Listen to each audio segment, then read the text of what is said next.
Welcome back. I'm Andrew Klavan, and this is Another Kingdom.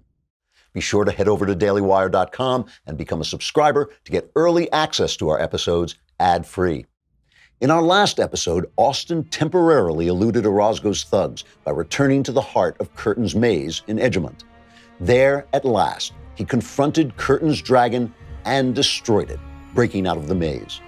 Moving on, he entered the country of Manaria, where he found an ancient Roman-style city of stone statues that came to life at moonrise and attacked him, forcing him to escape back into the clutches of the assassins, Slick and Moses. And now, Episode 9 of Another Kingdom, performed by Michael Knowles.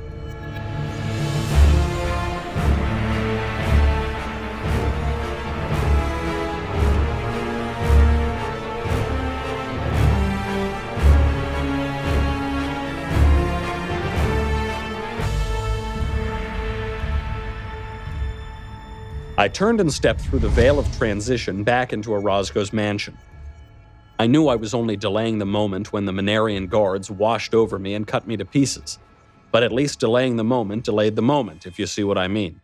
Also, it was part of the strange quality of this fantastic other world that I always half believed each visit there would be my last. I always harbored a vague hope that once I was back in the real world, I would get some modern medical care and find a cure for this insanity. And Galliana and Edgemont and Manaria and all the 11 lands would become just bad memories, just symptoms of my former madness, a disease I used to have. And then there was this. I had no idea how I was going to fend off the bloodlusting charge of so many statue soldiers. But I did have at least the first glimmer of a notion about what to do next in Oregon. I had a plan. Sort of. I flashed back into the mansion just where I had left it, dodging through the doorway into the short hall with Moses recovering his balance and going for his gun behind me. 2 running steps brought me abreast of the pedestal with the vase on it. A tall, thick pedestal made of some dark, heavy wood with carved brass inlays on its sides. I glanced over my shoulder and there was Moses, his gun leveled at me. He was about to shoot. I hurled myself behind the pedestal and dropped into a low crouch just as the big thug fired. His gun roared 3 times. I screamed in fear as the hall shook with the deafening blasts. I don't know where all the bullets went, but one of them must have hit the pedestal because the heavy wooden stand shuddered violently and the pottery vase tilted off the top of it and spilled down through the air to shatter into shards on the floor beside me. Now this, ducking behind the pedestal, this had actually been the first part of my plan. But I couldn't remember the rest. The gunshots had totally scattered my thoughts. I could not for the life of me think of what I was supposed to do next. It was something really clever. Something like what I'd done in the altar room with the dragon, the long dagger. For the moment, though, all I could think about was whether I'd been shot.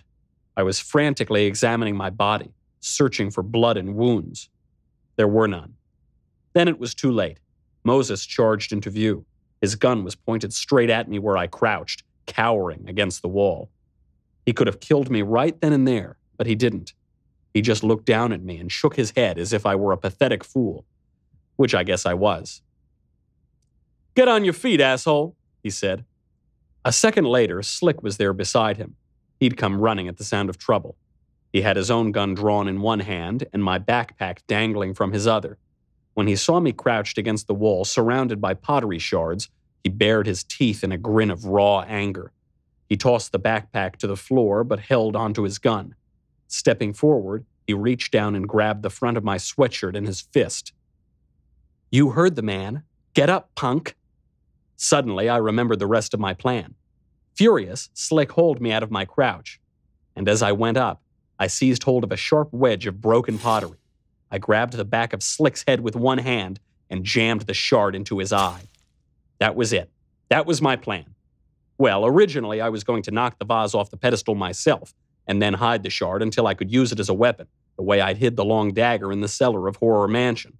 But then, when Moses started shooting at me, I forgot to knock over the vase. I forgot everything. I forgot my own name. Luckily, the vase had fallen and broken anyway. So when my brain cleared, when my plan returned to me, I improvised.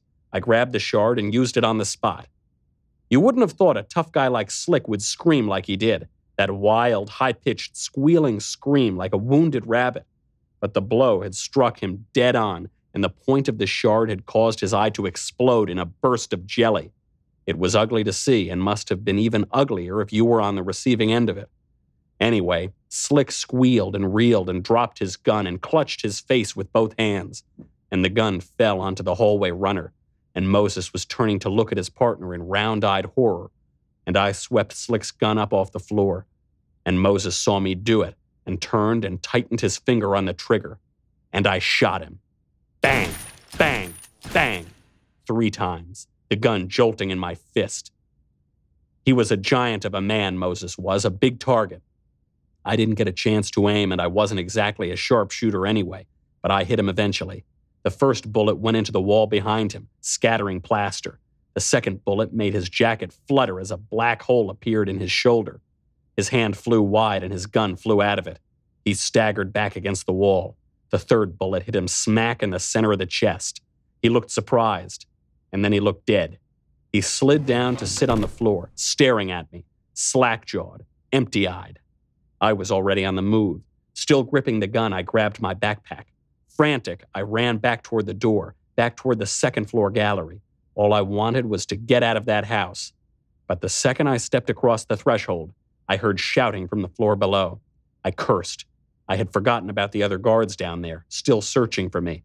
They had heard the gunshots. They were charging into the foyer, charging up the main stairway to see what was going on. There was no escape for me in that direction. I turned quickly, wildly, clutching my backpack, clutching Slick's gun. I ran for the door down the hall, the one that led to the back stairs that had brought me up here in the first place. The next moment, I was in the stairwell, racing down. I reached the door at the bottom. I didn't bother to try to open it. I knew it was locked. I lifted my knee up high and kicked out, hitting the door just below the knob. The door flew open. I burst out into the downstairs hall. I rocketed down the corridor like there was fire shooting out the back of me. I knew the guards must have heard my breakout. I knew they'd be running to the gallery rail to try to shoot me down from above. I had to beat them to the front door. I got there, seized the knob. "There he is!" I heard someone shout above me. I pulled the front door open. The cold air washed over my face. Then, the gunshot I was expecting. A sidelight shattered. They'd missed me. I plunged out the front door into the night. Then I was across the drive and into the forest, running wild. Pines like specters loomed around me. The forest depths yawned black ahead. Here and there, the risen moon dodged in and out of view above the treetops.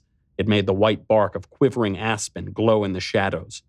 At first, I heard the men behind me, shouting, giving chase. I saw the beams of their flashlights dancing crazily over vines and branches. But not for long. A few swift seconds and I was deep, deep in the forest, impossible to trace in all that tangled darkness. I ran until I tripped on something, a root, I guess. I spilled to the earth headlong, jarring my shoulder, bruising my rib, scraping the back of my hand. Even that didn't stop me. I leapt to my feet on the instant, and an instant later, I was running again. There was no way for me to retrace my steps, no way to come out of the forest where I'd entered it. But I knew my general direction and kept the moon to the right of me. When I finally flew past the tree line and burst out onto an empty dirt road, I felt pretty certain that I wasn't far from the Passat. I was gasping for breath by then, hacking, sweating, but I still didn't stop. With my backpack slung over one shoulder now and Slick's gun still gripped in my hand, I hied it up the dirt road as fast as I could go. And yes, I found my car, there where the dirt road ended. I slid in behind the wheel fast, tossing my pack and the gun onto the passenger seat. I started the engine and swung the Passat around and hit the gas. I'm not sure how I got away from there, or why exactly. If the bad guys had come after me, if they'd come down the mansion's main drive in their jeeps, they could have blocked the dirt road and stopped me cold, or forced me into a shootout anyway. But they never showed. I drove on, unimpeded. My guess is they had more trouble on their hands than they could deal with back at the house. Slick and Moses were both badly wounded, maybe dead. They needed emergency attention and help. In fact, after I reached the paved road again, I could hear sirens behind me, and I imagined a line of cop cars and an ambulance heading toward the mansion as I sped away. And away is where I sped, all right. I drove and drove and did not stop driving. The woods went on until the road seemed never-ending. It felt unreal. Just darkness at the windows, just trees, their silhouettes, just night as if eternal, and solitude and the deep quiet underneath the engine noise. It came back to me now, how alone I was. No texts, no email, no internet, no friendly faces. I couldn't even coax a song out of the radio. I felt again that great dislocation, the break in the golden chain of communication that binds us to the modern world, that makes us always together, never alone. It weighed on me, weighed heavily. I was thrilled just to see a street sign, a sign of life. I followed the arrow, and soon there was another sign, and another, and I made my way to the freeway, heading south. The traffic was sparse, but I was glad to see it. Glad to see there were other cars, other headlights, other faces in the dark. The world had not yet ended. I drove. The moon went down. The stars grew dim. The sky brightened. Dawn. My gas ran low. I got off the freeway to fill up. I found a little diner with a clutch of tractor trailers parked in the lot outside. I nestled my car among the big rigs, where it wouldn't be easily spotted. I stuffed my gun into my pack, and as I did, I saw that Slick had dumped my phone back in there. It didn't mean much to me at that moment, but it would. I shoved the pack under the passenger seat. Then I went into the diner and bought a sandwich, bacon on a roll. I brought the sandwich out to the car, but I was suddenly too exhausted to eat it. I set it on the seat beside me. I tilted back the driver's seat. I closed my eyes. But I couldn't sleep, not right away. Images from the shootout kept playing in my mind. Slick's eye exploding, the gun bucking in my hand, Moses sinking down the wall. It's one thing to kill a dragon, but another thing to kill a man. I didn't regret it, but I didn't much like it either. And what was I going to do now? I could not go on like this forever. I could not go on like this another day, in fact, with the cops after me for murder, with the murderers after me, my parents against me, my brother against me, my sister gone, hiding, terrified, in danger. No friends I could reach, no way to clear myself in a world Orosgo seemed to own, no way to stay alive beyond a day or two. Despair and die, Slick had advised me. I despaired and I slept. I woke up slowly, my body aching, my eyes glued shut with sleep. When I managed to pry my eyelids open, I saw it was bright day. The sunlight splashed on the windshield, blinding. I raised my arm to shield myself from the glare. I straightened in my seat. I remembered where I was. I slumped. I sighed.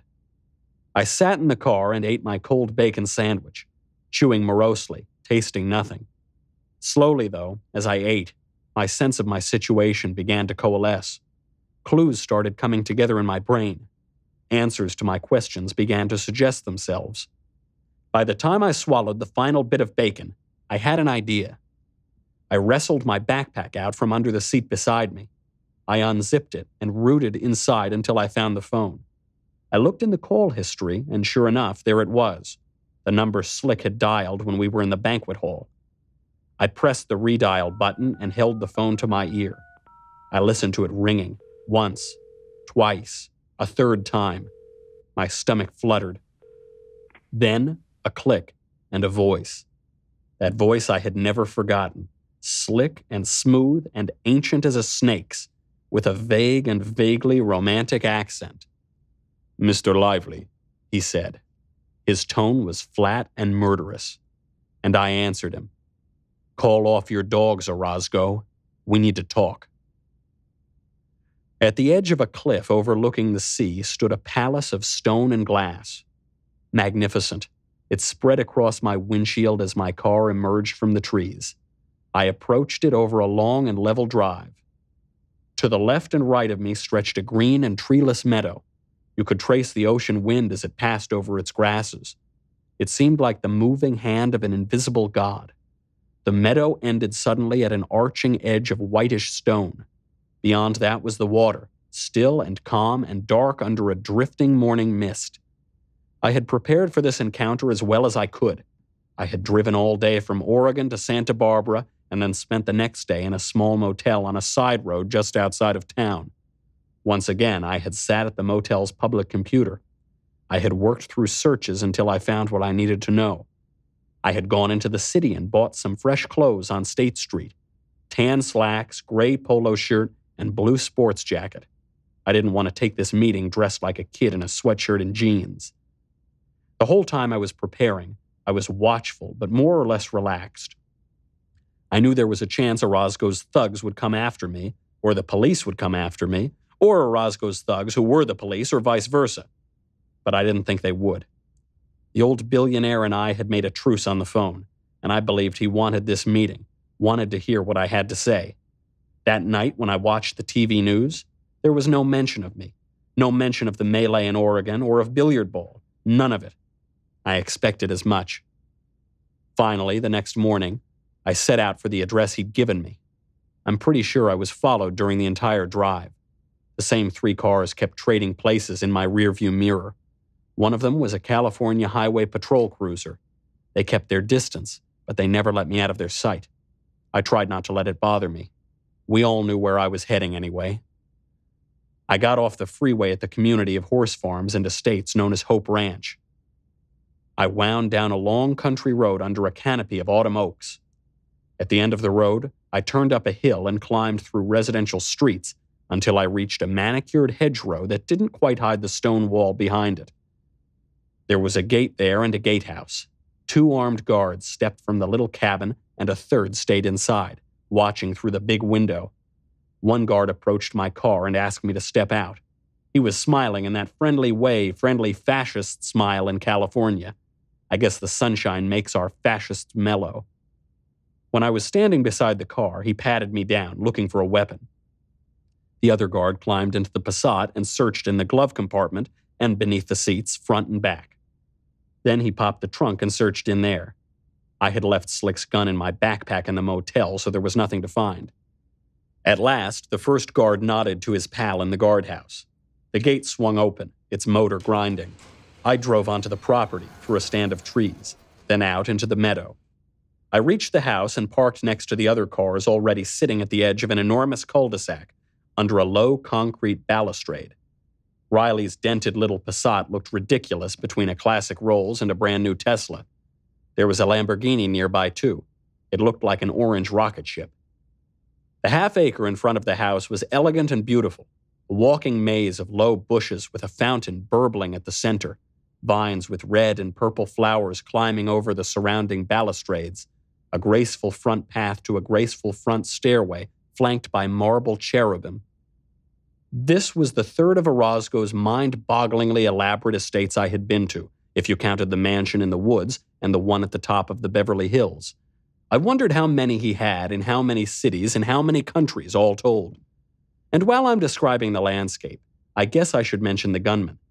They decorated the place like lawn gnomes, if your lawn gnomes happened to dress in black and wear mirrored sunglasses and jackets that bulged at the armpit where they carried their gnomish semi-automatics. Mirrored glasses or no, I could feel their watchful eyes following every step of my approach. I walked up the path to the house. It was massive. 2 stories, but as long as several football fields, gabled roofs linked to circular bays and walls of enormous windows everywhere. Below the cliffs, the sea stretched out into the mist. I could smell the salt water on the dancing breeze. The front door opened as I came near. A butler stood at attention on the threshold. I assumed he was a butler. Half butler, half hooligan, whatever. He was clearly packing heat like all the others. He led me through wood-paneled rooms, past a marble fireplace carved with crests, and finally through an all-glass door and outside again to the red slate patio in back. The patio sat on the very edge of the cliff, enclosed by another one of those graceful stone balustrades. The sea was all around it so that it seemed to be floating in midair. And there he was, my old pal, Serge Orozgo, the man who employed my mom and dad and brother, and who had been trying to murder me for days. If you'd like to keep watching these great visuals throughout the whole episode and get each episode a full week ahead of everyone else, become a Daily Wire Premium subscriber. You'll get a new chapter every Monday, while the rest of you will have to wait till Friday to find out what happens on Austin's quest. Don't wait till Friday. Subscribe now. As a premium subscriber, you'll be able to watch live episodes of The Ben Shapiro Show, The Michael Knowles Show, The Matt Walsh Show, and me on The Andrew Klavan Show. Read dailywire.com without ads, download our latest ebooks, interact with hosts by writing into the mailbag. It's all ad-free. To continue enjoying these rich visuals and riveting story, you guessed it, become a subscriber over at Daily Wire.